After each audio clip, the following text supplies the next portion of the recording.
Taigi, sveiki visi, šiandien mes pažiūrėsime, kodėl taip yra pavojinga naudoti mikrobangės transformatorius. Tai čia turime mes 2000 voltų mikrobangę ir tai yra labai pavojinga, tai niekada nekartokite namuose. Aš matau, kai kurie žmonės va taip degina medį, kad gautų visokius raštus su mikrobangių transformatorius ir tai labai yra pavojinga. Niekada nedarykite, nebent labai su saugaus metimais, kaip mes čia. Aš turiu čia plastikinę vamsdelį, turiu visų izoliaciją apvyniojęs ir nežinau, va čia turiu, kaip sakant, plastiką, nes ant metalo, jeigu būtų į žemę ir būtų tiesiai va operatoriui į kojas, kai duotų žiežirbų. Žiežirbų gal neduotų, bet. Taigi gerai, mes dabar bandome užtrumpinti, niekada to nedarome namuose ir zvimbia biški. Mažai labai.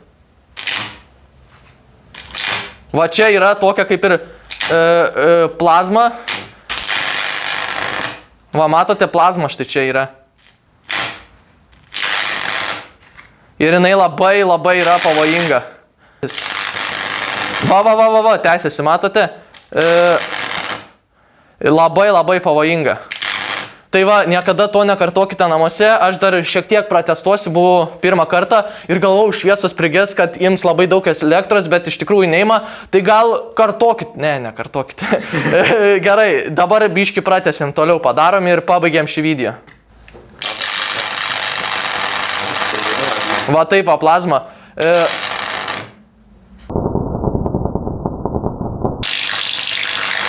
Tai tikiuosi, kad patiko šis video, niekada nenaudokite štai šį mikrobangės transformatorių, buvo jisai pavojinga arba labai su visais saugos sumetimais, nes lengva kartais tiesiog pasimesti ir priliesti vieną laiduką, kai jisai būna įkištas, vieną užtenka, nes per tavo kūną ir į žemę įeis visą elektrą, užtat aš net stoviu ant šitos kėdutės, aš nepaaukštėjau per tą vieną video, aš tiesiog stoviu ant tos kėdutės, tai tikiuosi, kad patiko šis video, followinam, laikinam, komentuojam, viso gero.